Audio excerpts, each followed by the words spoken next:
mais esta tarde no canal do Centro Espírita Irmã Rosa. Meu nome é Cláudia Matos e eu sou colaboradora da casa. E hoje vamos dar continuidade ao estudo do Evangelho segundo o Espiritismo de Allan Kardec.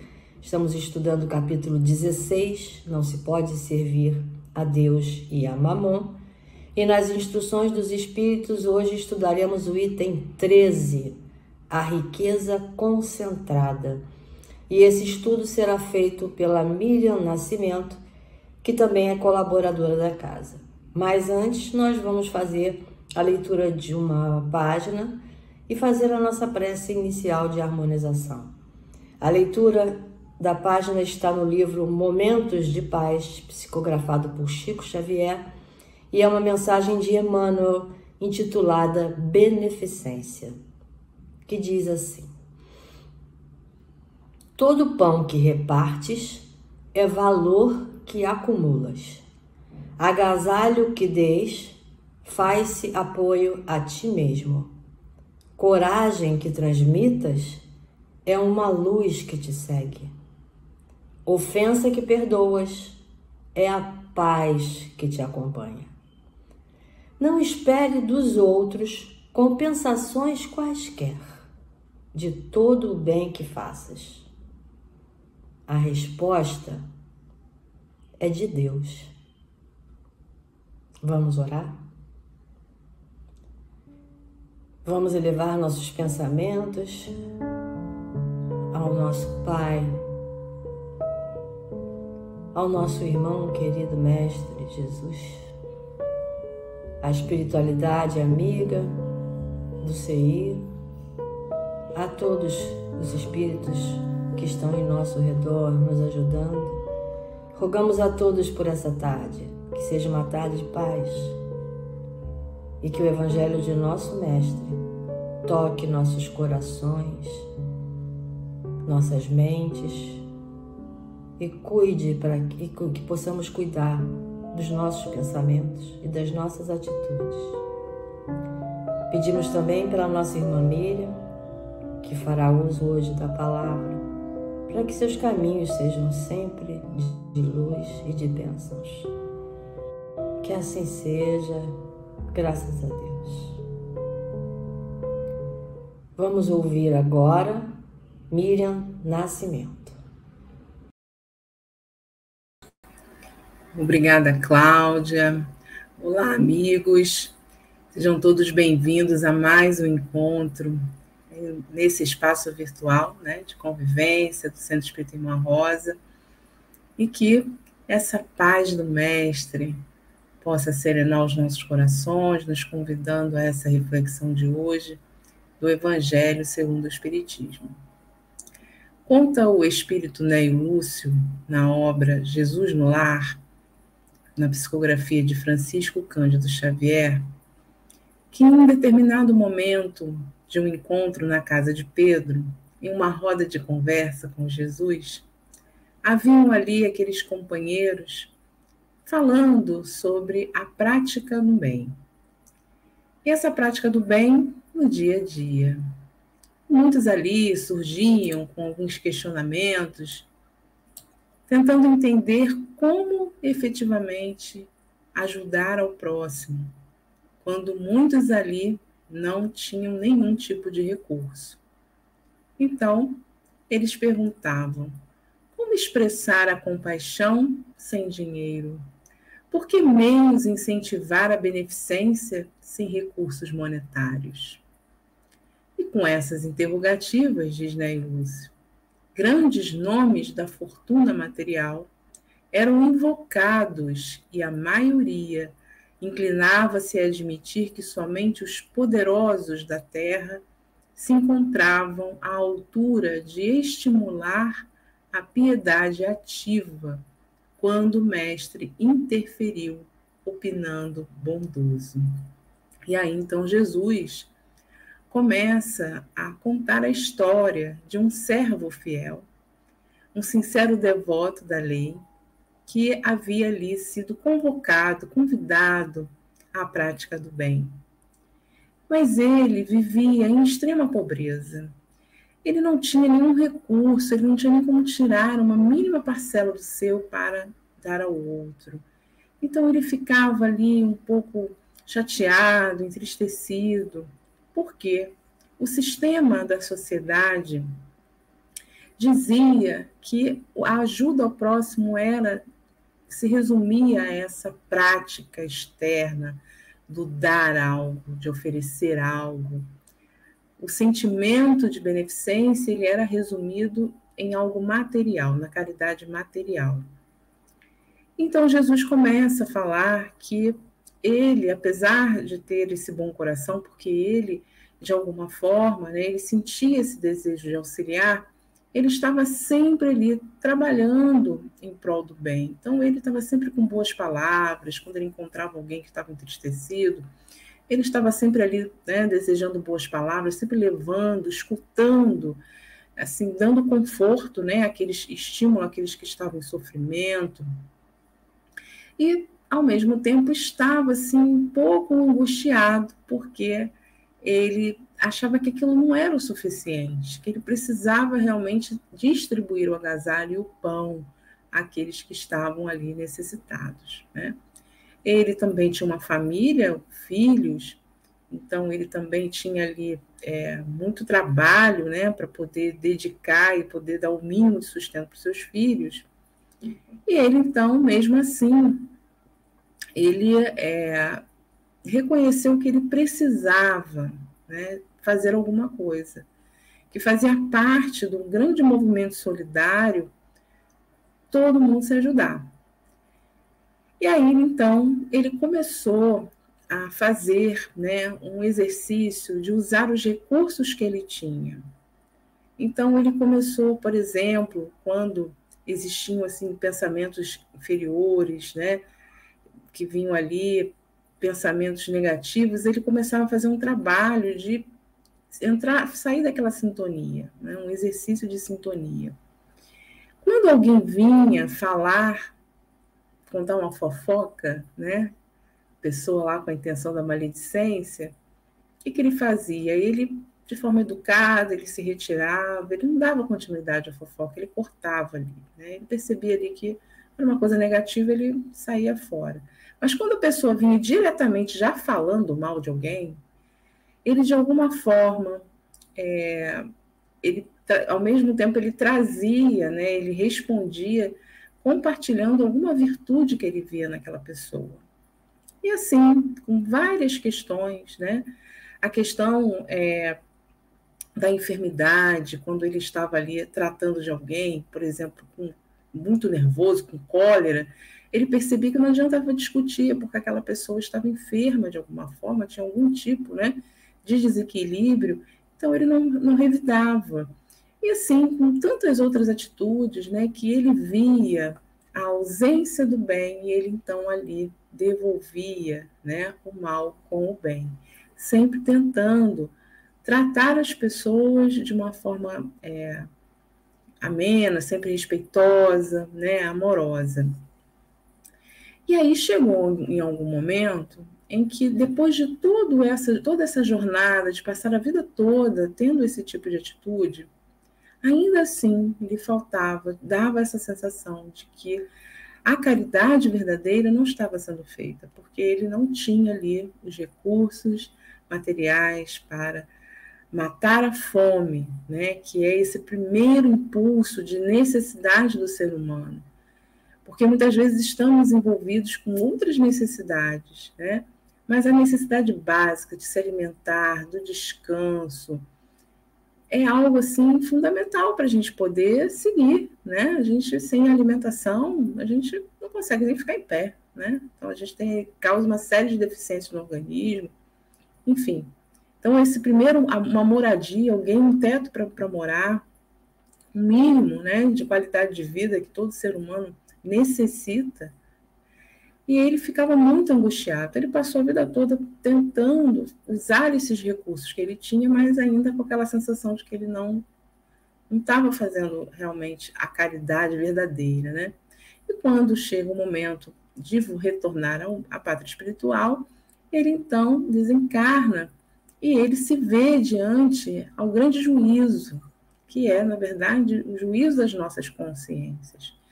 E ele ficou meio preocupado, assim, ficou meio entristecido, porque ele achava que ele ia ser considerado, assim, uma pessoa muito incompetente por não ter cumprido o seu papel de colaboração no plano de Deus, né? Mas, para sua surpresa, em algum momento, uma luz muito brilhante se aproxima dele, irradia, né, a sua alma, e ele, então, ali é dito a ele o quanto a gratidão, né, o envolvia naquele momento por tudo aquilo que ele tinha feito por aquelas pessoas. O quanto ele foi fiel a Deus, né, o quanto que ele realmente ajudou, né, e aí, né, o Lúcio diz assim, ele chamado ali de valoroso empreiteiro, porque ele trabalhou para o bem, né? Em todo momento que ele via algo negativo, ele estava ali para plantar a semente do bem. Então, Jesus finaliza essa conversa, né, mostrando que podemos distribuir o pão e a cobertura, que a gente pode acender luz para a ignorância, né, intensificando a fraternidade e aniquilando a discórdia, mas nós não podemos nos esquecer do combate metódico e sereno contra o mal, em esforço diário, convictos de que nessa batalha santificante conquistaremos a divina coroa da caridade desconhecida. É o nome desse texto, a caridade desconhecida. E aí, é esse conhecimento, conhecer essa caridade, né, que está além desse poder material, é um desafio para todos nós. Mas existe essa mensagem que o Espírito Fenelon nos traz no item 13, que é o nosso objeto de estudo, vem nos falar de um aspecto, está lá no capítulo, né, que nós estamos estudando, e que vai falar da desigualdade das riquezas, do emprego dos bens terrenos, né? Tem aí o desapego dos bens terrenos, nós vamos estudando aí todas as sextas-feiras. Mas nesse item 13, Fenelon, esse espírito que foi um teólogo, ele foi uma pessoa atuante, né? Ele foi escritor, então ele foi uma pessoa muito atuante, era uma pessoa muito conhecida, né? Muito generosa, muito caridosa também, sempre muito solícita. E ele, então, vem trazer para nós uma observação, para a gente refletir aqui sobre a concentração das riquezas, né? Qual é o objetivo realmente dessas riquezas e o uso da administração desses bens que são recebidos. Então, existe, assim como aqueles companheiros que estavam lá com o mestre, estavam sem entender muito bem, né? Focando simplesmente na ideia de que a caridade verdadeira, pungente, era aquela em que a gente pudesse ter recursos para executar, e que isso só poderia ser feito pelas pessoas que têm a abundância, né, dessas riquezas, que eles pouco poderiam fazer para solucionar problemas da sociedade, né, a miséria que havia ali naquela região, muitas pessoas que morriam de fome. E hoje, até hoje, nós temos essa realidade, né? Nós estamos falando daquele contexto. Então, Fenelon, ele vai mostrar aqui esse olhar, né, da importância da gente entender o que é a prova da riqueza. Porque existe lá, enquanto nós, né, espíritos, na jornada terrena, de idas e vindas aqui, né, nesse percurso nosso de crescimento, ora estamos vivenciando experiências no campo da pobreza, ora no campo da riqueza, ora no meio do caminho, né? E qual é a importância de entender o que significa, qual é a utilidade da riqueza nas mãos de determinadas pessoas que estão encarnadas na Terra. E talvez esse convite, ele não se resuma somente a essas pessoas, mas também se expanda para todos nós. Porque não seria muito lógico, né, que o nosso companheiro Fenelon, ele restringisse essa mensagem somente àqueles que estão com os cofres abarrotados de dinheiro, né, ou de poder, ou enfim, de vários tipos, né, de riqueza material, que pudessem abrir o evangelho e falar, não, peraí, eu sou rico, então peraí, deixa eu ler o que essa mensagem aqui, o que o Espiritismo fala para mim, o que eu vou fazer com essa riqueza, né? Então, há algo a mais. E aí ele já começa dando uma pista para nós, né, dando uma dica para nós, de como esse elemento, realmente esse texto ele não é para todo mundo, né? Então ele já começa lá dizendo assim para nós, olha que interessante. Ele diz assim: sendo o homem o depositário, o administrador dos bens que Deus lhe pôs nas mãos, contas severas lhe serão pedidas no emprego. Severas no sentido de realmente estarem ali, né, retornando ali as consequências do uso que fizemos. Então, é algo que é fato, que vai acontecer, né? Do emprego que lhes haja lhe dado em virtude do seu livre-arbítrio. Então, somos todos depositários. A princípio, o homem, ele disse, se o homem rico, o depositário não, disse o homem, né, o ser humano, o ser espíritos, nós aqui, encarnados. O homem, o depositário, o administrador dos bens que Deus lhe pôs nas mãos. Então, todos nós temos lá algo que foi depositado para nós e que teremos que prestar contas, né? Que nós vamos usando aí de acordo com o nosso livre-arbítrio, mas teremos que prestar contas. E aí ele começa a dizer, né? Obviamente, do mau uso. O mau uso que consiste em aplicar. Como que a gente aplica esses recursos, né? Como é que a gente administra?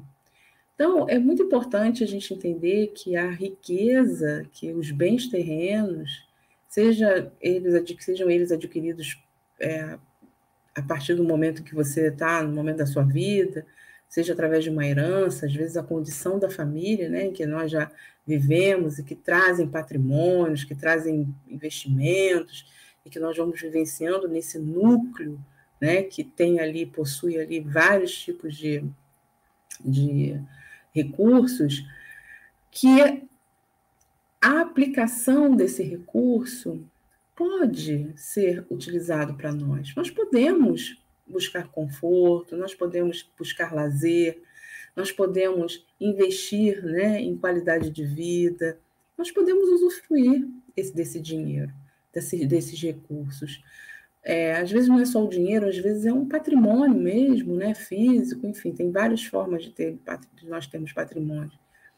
E aí, mas ele bota aqui um detalhe, porque o uso é plausível, mas o uso exclusivo, o mau uso vai ser justamente a aplicação exclusiva na sua satisfação pessoal. O bom é o uso ao contrário, todas as vezes que eles resultam no bem a qualquer para outro, né? Então, existe aí. Para a gente também não criar aí, né, uma ideia de que ter a riqueza é uma coisa assim horrível, né?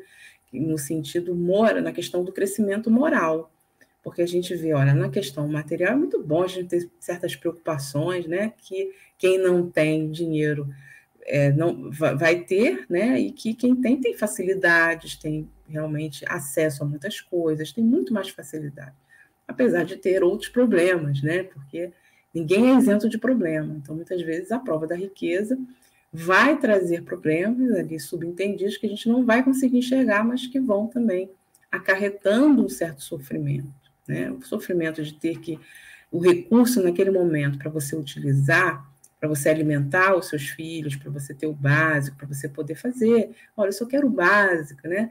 Por isso que Kardec vai estudar lá conosco no Livro dos Espíritos o supérfluo necessário, para a gente poder entender dentro das nossas necessidades espirituais o que é o supérfluo necessário, porque ele vai mudando. Muitas vezes, quando a gente já atingir um determinado ponto em que o que era supérfluo agora é necessário. Né? Então, são questões que a gente vai o tempo todo avaliando, né, como é que está essa situação em relação ao que eu aspiro enquanto espírito. Então, esse mau uso eu posso usar, mas o mau uso vem quando você usa exclusivamente para o seu próprio proveito, ou o proveito ali da sua família, as pessoas que estão mais próximas, quando eu não entendo que esse recurso, como é um bem depositado para mim, que ele também vem para que eu possa utilizá-lo em benefício coletivo. Mas como assim? O dinheiro é meu, é fruto do meu trabalho, né? Eu ainda vou ter que dividir com os outros que não têm, ou eu vou ter que ajudar alguém que muitas vezes poderia estar trabalhando igual a mim. E aí eu lembro assim de uns vídeos, né, que a gente vê na internet, de um rapaz que ele fica filmando pessoas que têm carros de luxo, né? E aí ele para a pessoa, meu amigo, você pode me dizer como é que você conseguiu esse carro?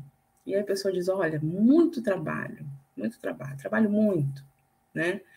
E aí a gente fica pensando, poxa, mas ele trabalha muito, ele conseguiu aquele bem, né? Então, com o dinheiro dele, ele comprou aquele bem, está lá usufruindo, né, do direito dele.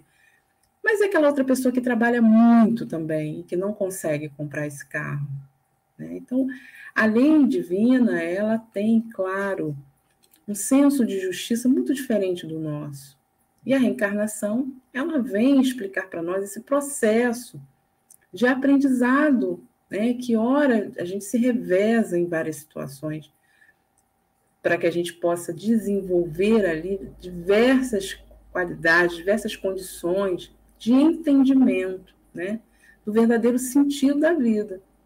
Então, quando a gente começa a perceber, né, que essa riqueza, ela tem, na verdade, uma utilidade colaborativa, a gente começa a entender que a administração dessa riqueza, ela também vai passar por essa consciência de coletividade, né? Então, quando eu tenho o poder, me sinto, através do orgulho, diferente, que eu sou uma pessoa em estado superior, porque eu me encontro numa situação melhor, eu utilizo o egoísmo, que é o filho do orgulho, né, como um recurso de garantir que essa condição que eu tenho seja permanente.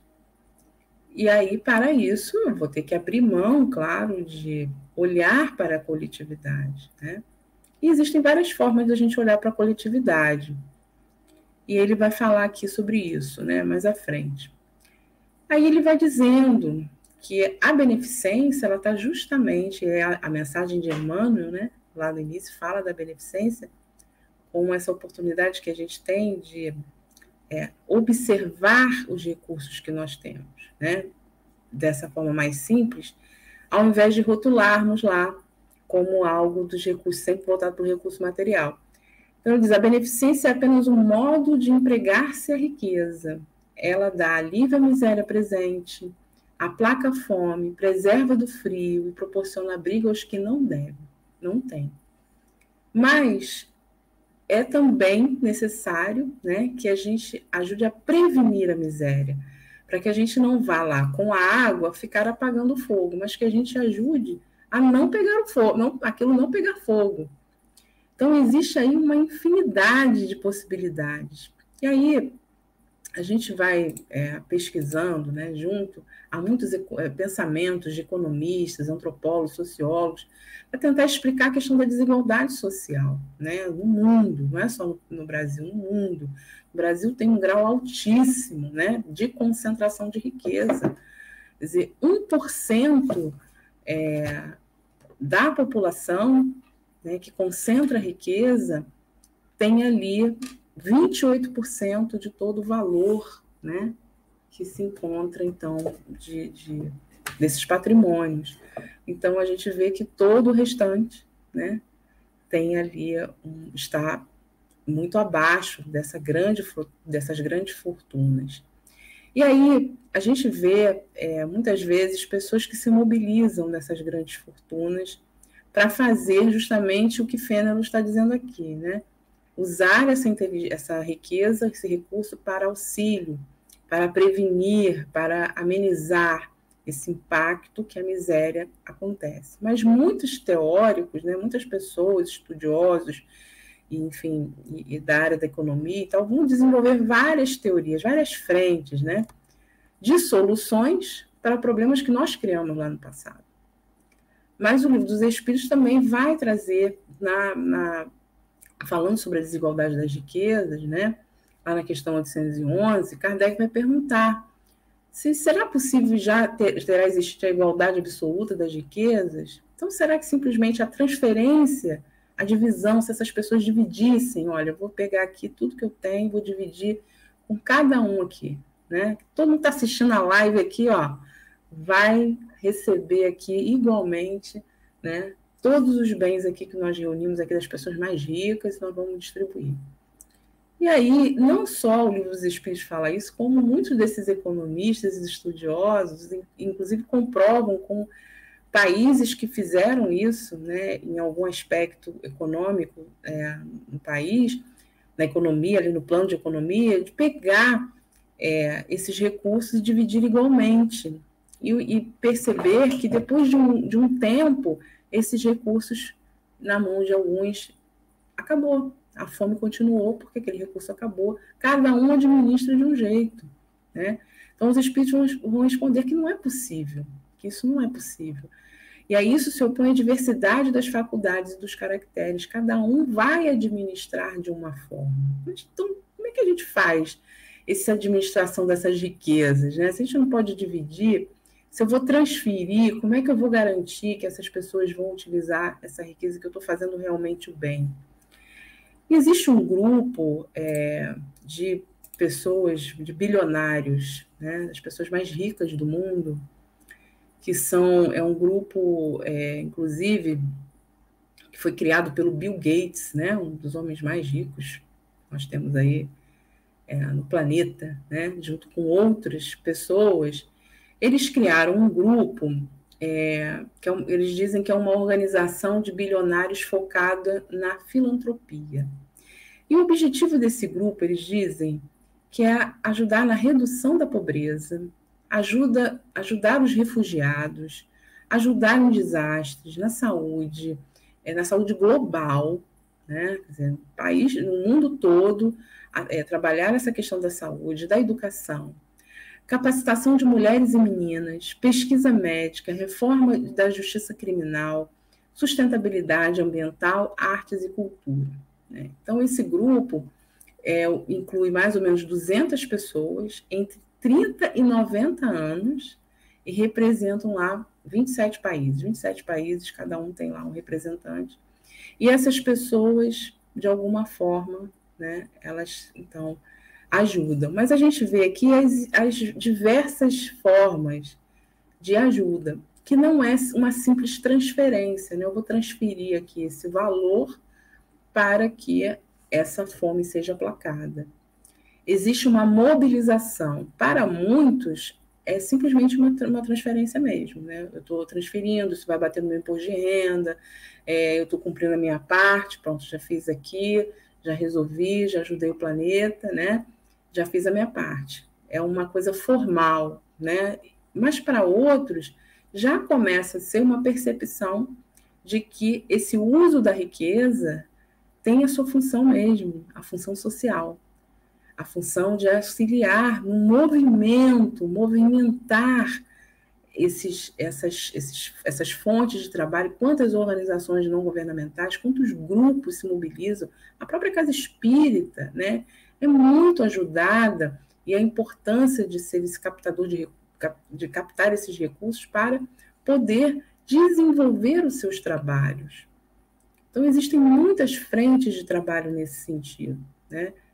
Então, vão ter vários tipos de pensamento, né? Como a gente falou, aqueles que vão automaticamente só transferir mesmo a riqueza, por uma questão da consciência ficar tranquila, uma questão social, formal, como aquelas pessoas que estavam oferecendo lá quando Jesus fala do óbolo da viúva, né?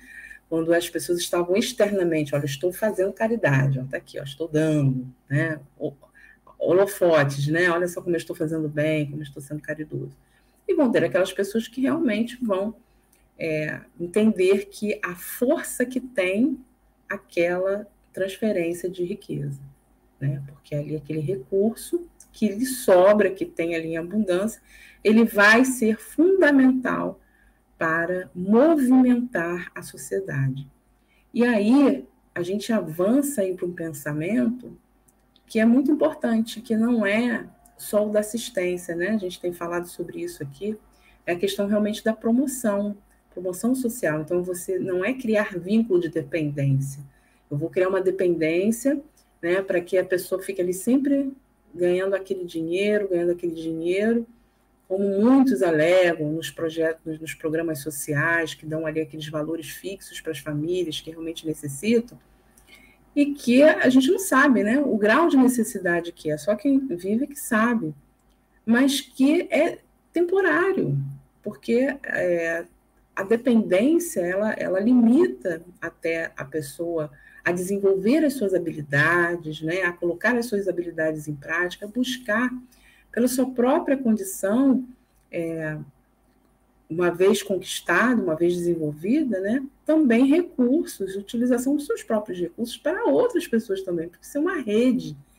E aí, Fenelon, ele, então, fala aqui para nós, né, que ao mesmo tempo que nós temos que ter cuidado de estarmos atentos nessa transferência, nessa divisão, nesse uso dos recursos, que a gente precisa, então, estar atento a como usar, né?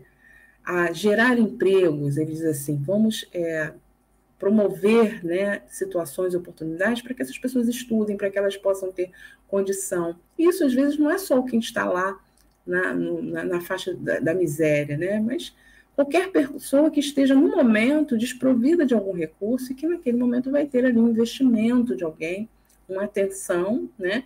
E que aquela atenção vai gerar, então, a movimentação, vai facilitar, ser um facilitador para aquela pessoa. E que, a partir do momento em que ela não precise mais, ela vai, então, com seus próprios recursos, também gerar outros recursos, e aquele recurso vai para outra pessoa que não tem. Então, existe muita coisa para ser feita, e muita coisa, muitas possibilidades, né? E aí ele diz que a gente tem que ter cuidado com esse vício da caridade, muitas vezes que externa, né, de externar essa coisa aparente, que é automática, porque ela vira aquela esmola que humilha e degrada a pessoa. Você depende de mim, eu estou dando, olha, você depende, eu sou empresário, dou emprego para todo mundo, você depende de mim. Né? Eu emprego várias pessoas, né? Meu empregado depende de mim. Então, a relação com o empregado, com o prestador de serviço, a relação com aquele que faz a entrega das compras na nossa casa, a relação com a forma como a gente, até com uma pessoa que atende a gente no supermercado, que atende a gente no telefone, né? Essa relação daquela pessoa que está trabalhando, que está ali, né, fazendo o seu trabalho, essa relação também faz parte de todo esse processo, né? Então ele diz, a riqueza concentrada em uma mão deve ser qual fonte de água viva que come enquanto fonte de água viva, que espalha a fecundidade e o bem-estar ao seu derredor. E aí ele diz, né?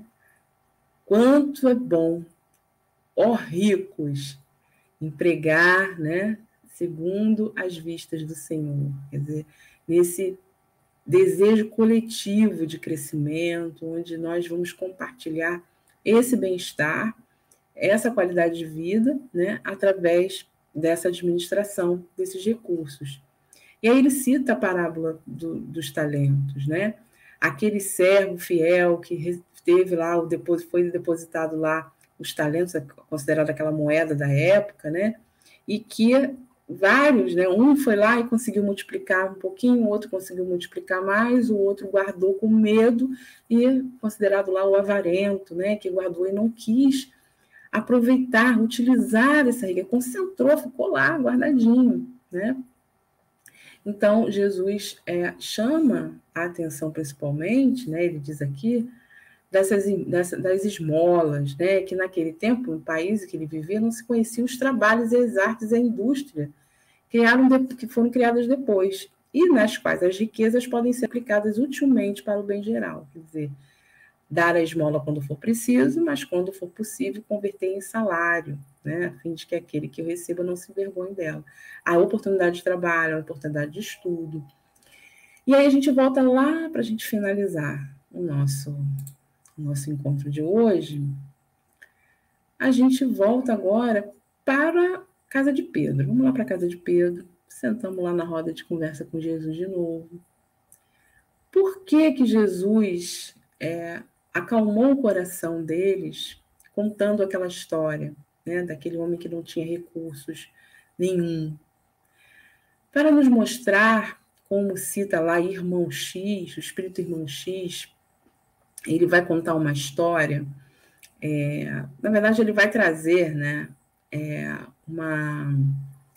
vai fazer uma versão dele da parábola dos talentos, né? Ele vai, no livro Luz Acima, ele vai fazer uma adaptação aí falando desses talentos, que são essas preciosidades que nós temos, os nossos tesouros, né? Então, a riqueza, saúde, habilidade, o discernimento, a nossa autoridade, né? A nossa a forma, às vezes, como a gente lidera, como a gente fala, as nossas mãos, o que nós produzimos, a forma como caminhamos, as nossas riquezas, que não são materiais, como aquele homem, a forma de semear o bem, ela é fundamental para esse movimento também de equilíbrio, né? Então, nós somos ricos. Naquele tempo, a riqueza material era mais restrita mesmo o pensamento, mas hoje, com tudo isso que a gente tem de recurso, nós vamos descobrindo que nós somos muito ricos, ricos de muitas coisas, né? Então, Jesus, naquele momento, ele convida a reflexão para que nós possamos reconhecer quão ricos somos e o que nós temos para oferecer, o que estamos fazendo com essa riqueza, né? Porque muitas vezes desejamos ter realmente um dinheiro, poxa, se eu pudesse, esse dinheiro eu ajudava tanto a irmã Rosa, eu ia ajudar tanto fulano. E é um desejo, que bom que a gente tem esse desejo, também não é, né, nada assim absurdo a gente ter esse desejo. O problema é a gente ficar como os discípulos ficavam lá, meu Deus, não posso fazer nada. Ou aquele homem que dizia, eu não posso fazer nada se eu não tiver esse recurso, né? Porque nós, na verdade, temos outros recursos. Nós somos ricos, né, em várias habilidades. Ricos de tempo, ricos de saúde, ricos de saber ouvir, ricos de saber calar no momento certo, né? De falar com as pessoas, de motivar as pessoas, de dar esperança. E aí é nesse momento, então, que a gente aceita o convite do Mestre, de compartilhar a nossa riqueza, de entender também que muitas vezes nós estamos concentrando essas riquezas, quando nós não observamos o poder que temos nessa grande construção, né, dessa grande mudança na nossa sociedade. Quando nós observamos movimentos, né, onde a violência, a tristeza, o ódio, a maledicência está atuando, e nós podemos fazer diferente, porque eu tenho já essa consciência que eu vou aplicar, né? Então, o uso da riqueza, agora o nosso texto aqui de Fênelon foi para todo mundo, né? Não só para aquele que tem a conta bancária material, mas a nossa conta é a nossa consciência. Então, vamos abrir o nosso extrato agora, né? Vamos puxar o nosso extrato. Vamos ver o que está na nossa conta da nossa consciência. Vamos fazer uma listinha, nosso planejamento, né? Como a gente se planeja financeiramente para as coisas, deseja, enfim, sonha. Vamos puxar o nosso extrato e vamos ver esses recursos, né? E aí a gente pensa assim, quando a gente descobre esses recursos, a gente também descobre pessoas que têm recursos materiais e a gente junta. E existem casos tão bonitos de pessoas que não têm R$1 no bolso, mas movimentam uma economia e movimentam, muitas vezes, né, a pessoa não tem nada ali. Muito simples, mas ela mobiliza as pessoas e é um meio se torna um meio para que pessoas que têm recursos materiais possam aplicar esses recursos para auxiliar as pessoas, né? Então, quantas pessoas se mobilizam, se envolvem? Existem aí pessoas, eu conheço uma, inclusive, em São Gonçalo, que é assim, ele fala, às vezes, Miriam, eu não tenho R$1 no bolso, mas amanhã eu tenho que entregar 600 cestas básicas. E aí ele vai agora promovendo, né, arrumando emprego, contactando empresa. Então, hoje ele tem apoio de jogadores de futebol, de pessoas famosas, mas ele mobiliza aquilo todo mundo, as pessoas confiam no trabalho dele. E ele, às vezes, fala, não tem nada, não tem recurso nenhum. Mas o recurso que ele tem é justamente essa habilidade, essa vontade de entender que ele pode fazer a diferença naquela comunidade. Então, ele usa o recurso dele, né, que é semear o bem, e ele agrega, junta e capta esses recursos práticos da vida material para que eles possam ajudar na vida material. Não é bom isso? São dois estratos que se juntam, né? Então é isso, meus amigos. Vamos encerrando aqui a nossa conversa de hoje, a nossa reflexão. Espero que vocês possam aí encontrar uma conta recheada de recursos, né? E comecem a aplicar esses recursos, não em ações de investimento, isso aí a gente fica aí para a parte material, mas para as ações efetivas que a nossa sociedade tanto necessita. Então vamos fazer a nossa prece agora, convidando a todos a serenar o coração, a encontrar com o Mestre Jesus nesse instante, como aqueles que estavam na casa de Pedro, sentados em uma roda, conversar. E aqui estamos, Senhor, para agradecer por mais esse encontro maravilhoso que renova os nossos pensamentos, os nossos sentimentos, nos convidando diariamente a ter esperança, a fazer o nosso movimento íntimo em prol da coletividade. Pedimos, Senhor, que junto aos emissários queridos da Casa da Irmã Rosa, que nesse instante as suas vibrações possam penetrar em nossos lares, purificando a água, nos ajudando, cada um, nesse momento que está passando por problemas de saúde, por problemas familiares, por questões que muitas vezes aplacam o nosso coração, que possamos nos fortalecer, Senhor, no Teu amor, hoje e sempre. Que assim seja.